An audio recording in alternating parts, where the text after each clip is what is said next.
So today I'm going to change the thermostat in my 2010 C300 Mercedes.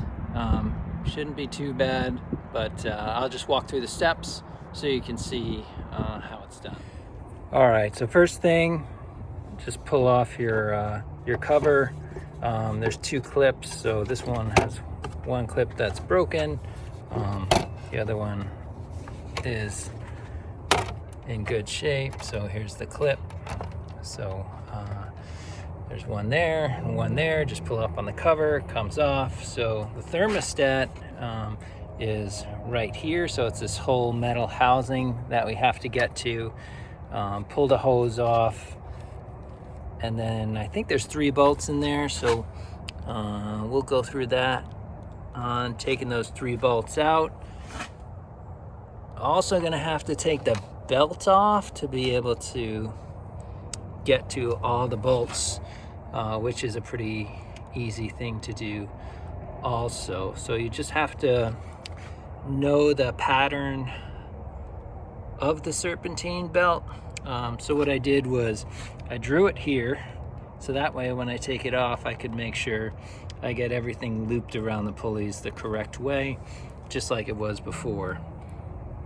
So I'll go ahead and first pull this here tube out, this coolant tube going into the thermostat, and then take the belt off, and then we'll get to the bolts. You can see some of the antifreeze here.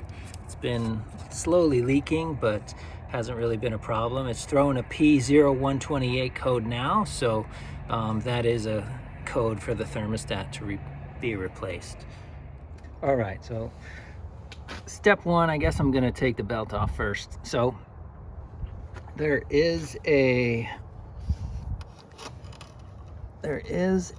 17 millimeter size bolt that I'll show you right down there that I can maybe shine some light on,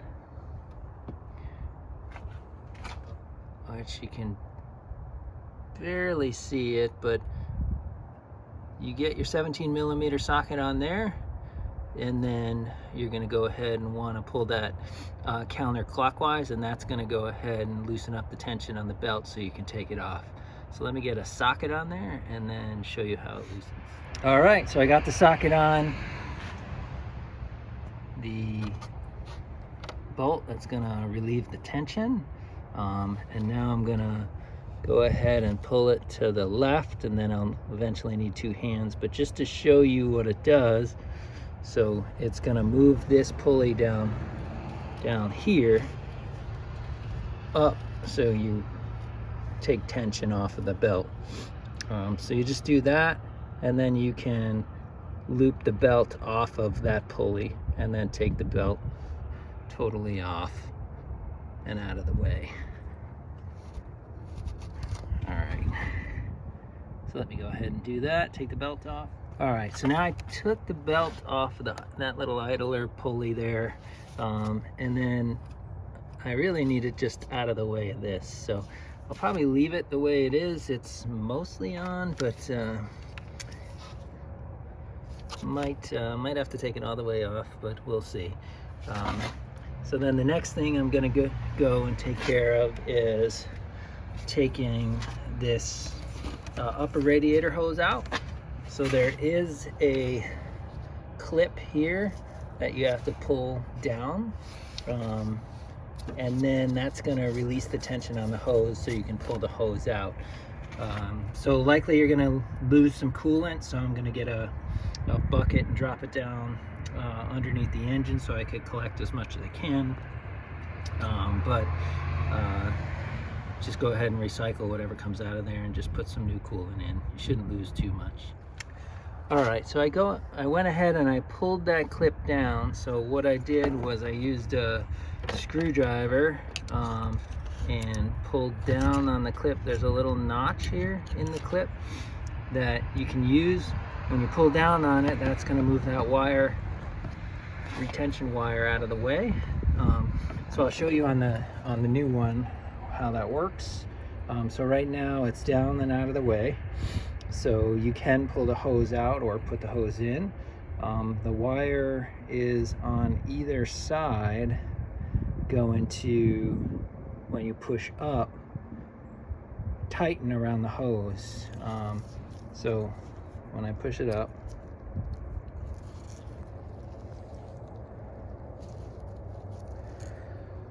and you look in now, you can see, at least on this side, how it's moved a little bit closer, and that side too. So that's what's holding the hose on. So when you pull it down, it forces the wire to the outside diameter of this housing, and that way you can pull the hose out. All right, so I had to use 2 hands to loosen it up. I couldn't do it just with one, but once you're just pulling straight out of the housing, and that'll take the hose right out of there. And then of course you'll dump some, but that's why I have the bucket underneath, and there is a clip right here that holds the hose. So go ahead and just get the hose up and out of the way while you're doing the next part, which is gonna be to find the bolts holding on the thermostat. All right, so based on looking at the new housing, there's 2 bolts holding it on. So you'll have one on the top left and one on the bottom right, and then there is an electrical connection once you get those bolts out that you'll have to go ahead and unhook as well. So I can see really this one up here, this bolt, which is right there, which I can get out, and then the other one should be right down below in here, which I can't really get a good picture of, but I have to figure out how to get in there. And then we can go ahead and pull the thermostat and disconnect the electrical connection. All right, so I had to move the serpentine belt out of the way. What I'm gonna do is undo the electrical connection, because I think it's gonna get in the way of accessing that bolt, which is right under there, and I don't want to break it. So this tab right here just pushes back, so you can get a small screwdriver in there and push that down and back. That little gray piece should move. There you go. And then you can go ahead and pull the electrical connector off. Just pull it straight down, wiggle it out. All right, so that's out of the way. And I'm gonna have to remember that it kind of snakes around the oil filter housing there when I put it back. All right, so now that that's out of the way, I'm wondering if I could get a picture of that. Oh, there it is. So from back here, I can see that bolt that I'm gonna have to get to. And I've got the light on it now. You can see it right behind that pulley. So I might be able to get a swivel head socket on there. And we'll have to figure out this one too, but we're getting closer. Just got to get to those bolts and loosen them up. All right, so I was able to eventually get on there with it's called an E11. It's a Torx bit type socket with a small extension, but in order to move this out of the way enough, I did have to undo this bolt right here. It just gave me a little bit more room that I could move this up and out of the way slightly, but be careful because there's a lot of plastic going on there.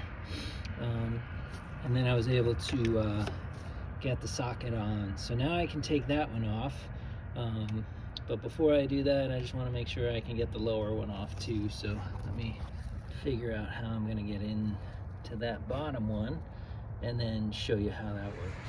All right, so the best way to get that other bolt is actually to get in here and take this little pulley off. So it's an E16 Torx bit. I'm just going to go ahead and remove it instead of trying to figure out how I'm going to get a tool behind it. It seems like the fastest way, just to remove the bolt, pull the pulley. All right, so I got both the bolts out. You see the one on the top there, that's out. One on the bottom, can't really see, but got that out too. So now you want to go ahead and just pull the thermostat. Pull the thermostat away from the engine block here. You can use a screwdriver, just put it in there, turn it a little bit. You're going to lose some more of your coolant, but just pull it on out. There it goes.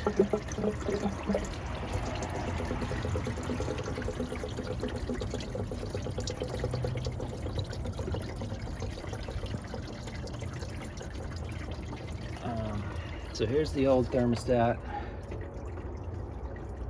a little crusty. Gaskets on there, but it was leaking a little bit, but now it's giving me the code. So we'll go ahead and get rid of this one, and we'll come on over here and we'll put in our new one. I did get the new one from FCP Euro, where I usually go.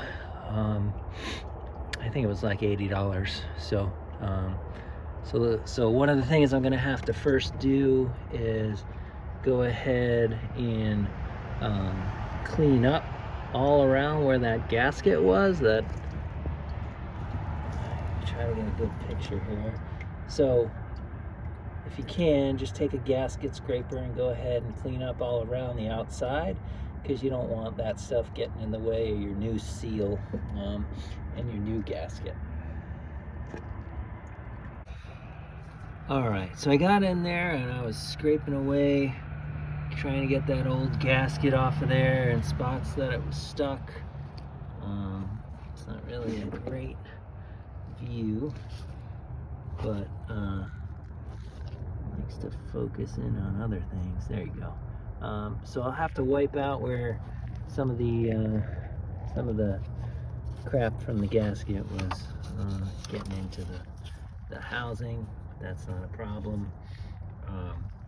So I had two tools to scrape away where the gasket was.